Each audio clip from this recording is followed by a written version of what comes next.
Friends, చిత్తుగా ఓడిపోయినా కూడా పరువు దక్కించుకునే ఓటమి కూడా కాకుండా హిస్టరీలో ఎవరూ ఫేస్ చేయని దారుణమైన ఓటమిని రుచి చూస్తున్నా కూడా హాయిగా బజ్జుంటున్న పొలిటికల్ పార్టీ ఏదో తెలుసా? లోకేష్ గారు ఒక కొత్త స్టూపిడ్ ఐడియాని ప్రవేశపెడుతున్నారు. దానివల్ల స్టేట్ ఇంకా గుల్లవుతుంది అని డేటా క్లియర్ గా చూపిస్తున్నా కూడా దాని మీద క్విక్ ఐకన్ సౌండ్ చేయకుండా ఆరాంగా నిద్రపోతున్న అపోజిషన్ లో ఉన్న ది మోస్ట్ అవుట్డేటెడ్ పార్టీ ఏదో తెలుసా? ఎస్, మీరు గెస్ చేసింది కరెక్ట్, వైసీపీ. ఈ ఎపిసోడ్ లో ఏం చేద్దామంటే లోకేష్ గారు రంగంలోకి తీసుకొస్తున్న ఆ కొత్త స్టూపిడ్ ఐడియా ఏంటి, ఎందుకని నేను దాన్ని స్టూపిడ్ ఐడియా అంటున్నాను అని డేటాతో ప్రూవ్ చేసి దాని మీద వైసీపీ రెస్పాన్స్ ఏంటో చూద్దాం. అది చూసి లోకేష్ గారికి, సిబిఎన్ గారితో పాటు జగన్ గారికి కూడా కొన్ని సింపుల్ క్వశ్చన్స్ ప్రెజెంట్ చేస్తాను. ఫైనల్ గా జగన్ గారు నిద్రపోతున్నారా అని నేను ఎందుకు అడుగుతున్నానో మీకు చెప్తా. అండ్ ఫ్రెండ్స్, నేను చేసే కంటెంట్ మీకు నచ్చుతుంటే please consider joining Andhra podcaster channel memberships. Subscribe button పక్కనే ఉంటుంది, ఆ జాయిన్ బటన్. ఒకవేళ మీరు జాయిన్ అవ్వకపోయినా కూడా మీకు ఏం తేడా ఉండదు, అన్ని వీడియోస్ యాజ్ యూజువల్ గానే చూడొచ్చు. కానీ ఈ ఛానల్ ని నేను ఇండిపెండెంట్ గా క్వాలిటీ కంటెంట్ తో నడపాలి అంటే మీలాంటి వాళ్ళు జాయిన్ అయ్యి సపోర్ట్ చేస్తేనే నేను ఈ జర్నీని కంటిన్యూ చేయగలుగుతాను. సో జాయిన్ అవ్వాలి అనిపించిన వాళ్ళకి వెల్కమ్. జాయిన్ అవ్వకపోయినా మీరు కూడా మన ఆంధ్ర పాడ్కాస్టర్ కమ్యూనిటీలో ఈక్వల్ గా important. Hi, this is Vijay Kesari and welcome to Andhra podcaster, where we discuss questions, perspectives and possibilities focused on development of Andhra. Alright, Lokesh garu ప్రవేశపెడుతున్న స్టూపిడ్ ఐడియా స్టూపిడ్ అని అర్థం అవ్వాలి అంటే ముందు ఈ స్లైడ్ చూడాలి. చూడండి, ఈ స్లైడ్ లో విజయ్ ఆగాగు, ఏంటి నీకేమైనా పిచ్చి పట్టిందా? అత్తాపత్తా లేని డేటా పెట్టున్న స్లైడ్ చూపిస్తున్నావేంటి? అక్కడ సోర్సెస్ లేవు, ఏమీ లేవు. దీన్ని పట్టుకొని ఇక్కడ పెద్ద డేటా ఉందని దాన్ని చూపించి నువ్వేదో చెప్తావు, అది మళ్ళీ మమ్మల్ని చూడమంటున్నావు. సెన్స్ ఉందా? సోర్సెస్ అవి విజయ్ అని మీరు అనుకుంటే టేక్ ఎ డీప్ బ్రెత్. నేను మీరు చెప్పేదాన్ని 1% కూడా ఖండించట్లేదు. కానీ మీరు తెలుసుకోవాల్సిన ఫ్యాక్ట్ ఏంటంటే ఈ స్లైడ్ ని, అందులో ఉన్న డేటాని ప్రిపేర్ చేసింది నేనో లేదా జగన్ గారి సైడో కాదు, స్వయంగా సిబిఎన్ గారే తయారు చేసి మనందరి మీదకి వదిలిన డేటా అది. ఈ అత్తాపత్తా లేని డేటాకి కర్త, కర్మ, క్రియ మొత్తం మన ఆనరబుల్ సీఎం సిబిఎన్ గారు. Please direct your generous compliments to him, not me. So CBN గారు ఈ అత్తాపత్తా లేని డేటాను చూపిస్తా ఇది ప్రెజెంట్ చేసింది రీసెంట్ గా August 4th last 2 years performance ఎలా ఉంది అని ఒక వైట్ పేపర్ ప్రెజెంట్ చేశారు కదా, అందులో స్లైడ్ ఇది. ఇక్కడ ఆయన కన్వే చేసే పాయింట్ ఏంటంటే గవర్నమెంట్ శాలరీస్ మీద, గవర్నమెంట్ ఆఫీసర్స్, గవర్నమెంట్ ఎంప్లాయీస్ వీళ్ళ శాలరీస్ అండ్ ఎట్సెట్రా మీద గవర్నమెంట్ ఖర్చు పెట్టే HR expenditure as a percentage of మన స్టేట్స్ ఓన్ రెవెన్యూస్ ఎంత అని చూపిస్తున్నారు. టెక్నికలీ ఆ మెట్రిక్ ఎంత తక్కువ ఉంటే అంత మంచిది, considering an optimal level of service levels are provided to our public. ఒకవేళ ఈ పర్సంటేజ్ బాగా ఎక్కువగా ఉంటే దాని అర్థం మన గవర్నమెంట్ కి వచ్చే ఆదాయాల్లో గవర్నమెంట్ శాలరీస్ కి, గవర్నమెంట్ ఎంప్లాయీస్ కి వీళ్ళందరికీ పే చేసే శాలరీస్ అంత భారంగా ఉన్నట్టు. ఇది కన్వే చేయడానికి 2014 to 19 post our bifurcation CBN garu term లో 87% ఉంది అని చూపిస్తున్నారు. కానీ జగన్ గారి టైంలో ఇది విపరీతంగా పెరిగిపోయి 110% కి పెరిగింది. దానికి కారణం జగన్ గారి టైంలో విపరీతంగా గవర్నమెంట్ జాబ్స్ ఇచ్చారు. చూడండి, 110% డ్యూ టు డిస్ప్రపోర్షనేట్ రిక్రూట్మెంట్ అని సిబిఎన్ గారు ఆ 110% కి రీజన్ ఇచ్చారు. ఇదంతా నా సొంత కవిత్వం కాదండి, ఇది సిబిఎన్ గారి కవిత్వమే. ఇక్కడ సిబిఎన్ గారి పాయింట్ తో నేను అగ్రీ అవుతాను. మన స్టేట్ ఫైనాన్సెస్ కి స్ట్రెస్ క్రియేట్ అయ్యేలాగా హెచ్ఆర్ ఎక్స్పెండిచర్ అనేది జగన్ గారి టైంలో బాగా పెరిగిపోవడం అనేది 2014 to 19 పీరియడ్ తో పోలిస్తే కనిపిస్తుంది. దానికి కారణం సిబిఎన్ గారు అన్నట్టు జగన్ గారి టైంలో విపరీతంగా గవర్నమెంట్ జాబ్స్ రిక్రూట్మెంట్ చేసేసుకున్నారు అనేది ఒకటే కాదు, దానితో పాటు ఆయన పీరియడ్ లో, జగన్ గారి పీరియడ్ లో కోవిడ్ కూడా ఉండడం. పాపం అప్పుడు కోవిడ్ ఉంది అన్న విషయం జనాల చెవిలో పూలు పెట్టడానికి సిబిఎన్ గారు చాలా కన్వీనియంట్ గా ఇగ్నోర్ చేశారు. కానీ ఆ కోవిడ్ ని సఫర్ అయిన వాళ్ళ మనం దాన్ని మర్చిపోలేం కదా. సో కోవిడ్ టైంలో గవర్నమెంట్ కి ఆదాయాలు పడిపోయినా కూడా చీఫ్ మినిస్టర్ గా గవర్నమెంట్ శాలరీస్ పే చేయాల్సిన రెస్పాన్సిబిలిటీ ఉంటది. కాబట్టి డినామినేటర్ లో స్టేట్స్ ఓన్ రెవెన్యూస్ తగ్గిపోయినా కూడా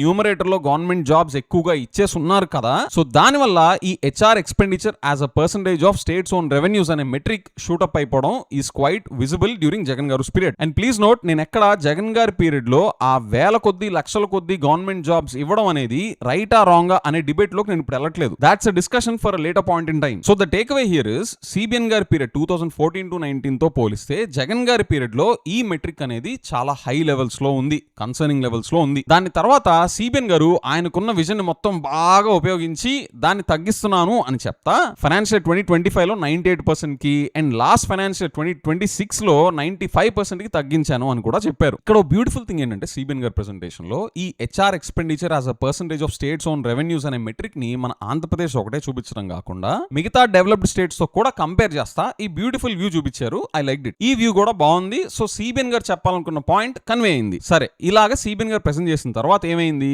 వైసీపీ సైడ్ నుంచి కౌంటర్ వచ్చింది. ఇప్పుడు సిబిఎన్ గారి పీరియడ్ లో స్టేట్స్ ఓన్ రెవెన్యూస్ అనేవి దారుణమైన లెవెల్స్ కి పడిపోతున్నాయి అని కాగ్ లెక్కలు చూపించినా కూడా, డినామినేటర్ తగ్గిపోతుంది యాజ్ పర్ కాగ్ రిపోర్ట్స్ అని చూపించినా కూడా, ఏది వైసీపీ సైడ్ నుంచి సిబిఎన్ గారు ఓవరాల్ గా పర్సెంటేజ్ తగ్గుతుంది అని చూపించడం ఈజ్ నాట్ ట్రూ. ముందు అసలు ఆయన చూపిస్తున్న లెక్కలోనే బోలెని డిస్క్రిపెన్సీస్ ఉన్నాయని చెప్పి సిబిఎన్ గారు చూపించిన లెక్క ప్రకారం, కాగ్ లెక్కల ప్రకారం ఆ డిస్క్రిపెన్సీస్ ఎంత అని వైసీపీ సైడ్ నుంచి సిబిఎన్ గారికి కౌంటర్ చేశారు. చూడండి, ఫైనాన్షియల్ 2025 లో 98% కి తగ్గించామని సిబిఎన్ గారు చెప్పుకున్నారు కదా, కానీ అది కరెక్ట్ కాదు. యాక్చువల్ గా 107.15% అని, that to as per the same numbers quoted by CBN గారు అని కాగ్ లెక్కలతో ట్రాంగులేట్ చేసుకుంటా ఆ డిస్క్రిపెన్సీని అక్కడ ఎస్టాబ్లిష్ చేశారు. Same for the year financial 2026 కూడా ఇదే క్యాలిక్యులేషన్ అప్లై చేసి చూపించారు. సేమ్ అదే లాజిక్ తో states non tax revenues exclude చేసేసి ఫైనాన్షియల్ 2026 కి అసలు ఎంత వచ్చింది అని దాన్ని కూడా ట్రాంగులేట్ చేశారు. చూడండి, 95% అని చెప్పుకున్నారు కదా సిబిఎన్ గారు, అది కాదు, అది యాక్చువల్లీ 113.7% అని వైసీపీ సైడ్ నుంచి కౌంటర్ చేశారు. ఇదంతా ఎప్పుడు జరిగింది?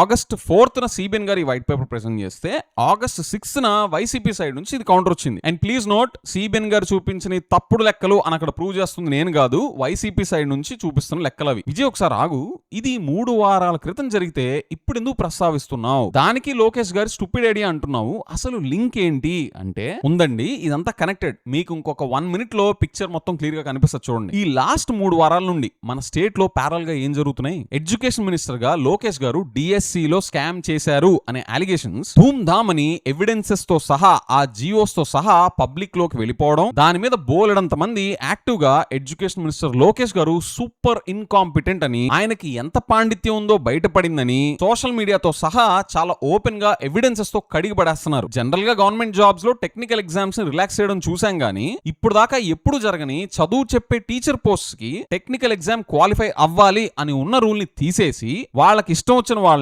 ఇష్టం వచ్చిన లెక్కలో రిక్రూట్ చేసేసుకొని చివరికి అలాంటి వాళ్ళని గవర్నమెంట్ స్కూల్లో చదివే పిల్లల మీదకు వదలడం ఏంటి అని చాలా మంది retired IAS officers, government officers దగ్గర నుండి చదువుకుంటున్న స్టూడెంట్స్ దాకా ఫుల్ స్కేల్లో లోకేష్ గారి మీద విరుచుకుపడుతున్నారు సోషల్ మీడియాలో. చివరికి లోకేష్ గారికి కూడా ఏం చేయాలో తెలియక పివి సింధు గారు ఉన్నారు కదా, ఒలింపిక్స్ లో silver and bronze medalist PV Sindhu garu ఉన్నారు కదా, ఆవిడ పేరు చెప్పి ఆవిడ వెనక దాక్కోవడానికి ట్రై చేశారు. అది కూడా బెడిసికొట్టింది. ఎక్కడ దాక్కున్నా జనాలు వదలట్లేదని Andhra Pradesh the most incompetent education minister ఏం చేశారో తెలుసా? ఆయన బ్రిలియంట్ మైండ్ యూజ్ చేసి ఇప్పుడు కొత్త ఐడియాని ప్రవేశపెట్టారు. అదేంటంటే ఈ ఇయరే ఇంకొక 3000 టీచర్ జాబ్స్ ఇచ్చి డిఎస్సి ద్వారా రిక్రూట్ చేసుకుంటాము అని అనౌన్స్ చేశారు.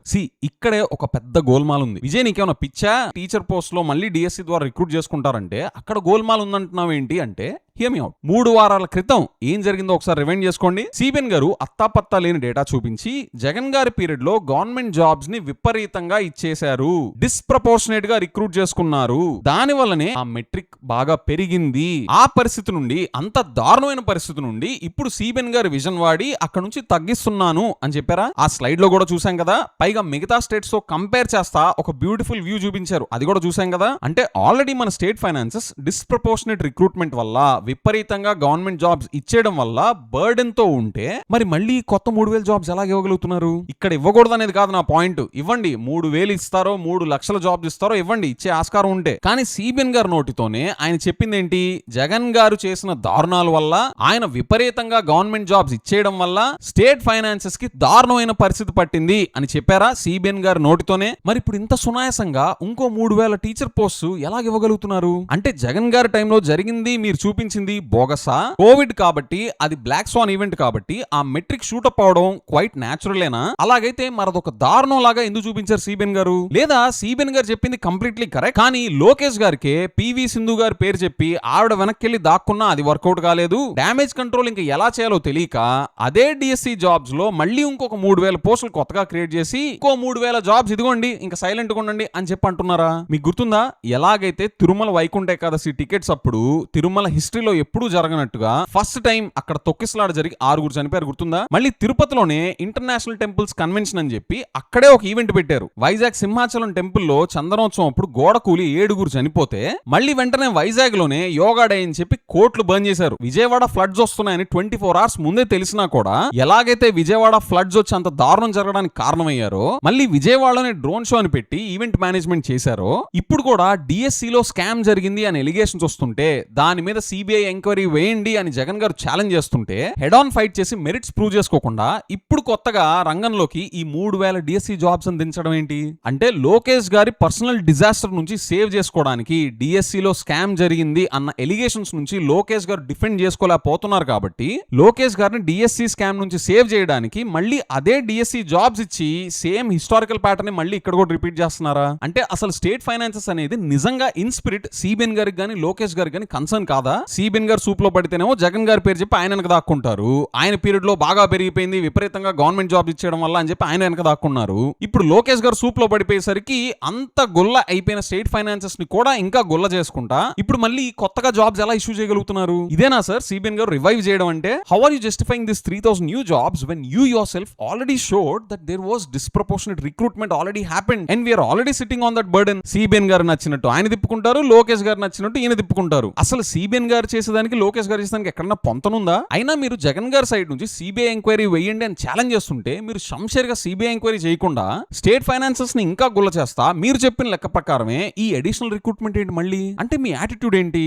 అంటే డిఎస్సిలో స్కామ్ జరిగింది అనే ఎలిగేషన్స్ వచ్చాయి, ఇదిగోండి ఇంకో 3000 కొత్త జాబ్స్ పడేస్తున్నాం అనే మీరు ఇలా అన్నారో నేను అనట్లేదు, but this attitude is clearly reflecting here. అసలు యాటిట్యూడ్ ఏంటి sir? Please explain to us how are you justifying this new 3000 jobs? దీన్ని ఎవరు క్వశ్చన్ చేయరా? అసలు ఇంటెలెక్చువల్స్ సిపాయిలు వీళ్ళందరూ ఏరి? మన స్టేట్ డెవలప్మెంట్ కోసమే మానవ రూపంలోకి వచ్చి జన్మించిన ఇంటెలెక్చువల్స్ సిపాయిలు వీళ్ళందరూ ఏరి? పైగా ఈ ఇంటెలెక్చువల్స్ ఇచ్చిన జ్ఞానబోధ ఏంటో తెలుసా? ఎలక్షన్స్ టైంలో మీకు గుర్తుందా? జగన్ గారి పీరియడ్ లో వాలంటీర్స్ ని అంతమంది తీసుకోవడం ఏంటి, అసలు అంతమంది ఎందుకు, అసలే స్టేట్ ఫైనాన్సెస్ స్ట్రెస్ లో ఉన్నాయి కదా అని ఎంత టమ్కీ చేశారు. అండ్ ఇన్ వే వాళ్ళు చేసిన ఆర్గ్యుమెంట్ లో సెన్స్ ఉంది. మన స్టేట్ ఫైనాన్సెస్ అంత స్ట్రెస్ కి గురవడానికి కారణం ఆ వాలంటీర్ జాబ్స్ అన్ని ఉండాలా అని క్వశ్చన్ చేస్తున్నారు, విచ్ ఇస్ ఫేర్. జగన్ గారి టైంలో ఆ స్ట్రెస్ క్రియేట్ అవడం వల్ల ఈ సిపాయిలందరూ క్వశ్చన్ చేయడం కరెక్టే. మరి ఇప్పుడు అలాంటి స్ట్రెస్ కదా ఈ న్యూ 3000 జాబ్స్ వల్ల క్రియేట్ అయ్యేది? ఏది ఎవరు క్వశ్చన్ చేయరే? Please explain the reasoning behind this 3000 jobs అని. అసలు ఇంటెలెక్చువల్స్ సిపాయిలు ఏరి? కొద్దిగా మీ ఫేస్ లెఫ్ట్ రైట్ టర్నింగ్ ఇచ్చుకుంటే మాకు మీ ఎక్స్ప్రెషన్ చూడాలనుంది. ఆర్ లోకేష్ గారికి ఇష్టం వచ్చినట్టు ఇష్టం వచ్చిన లెక్కలో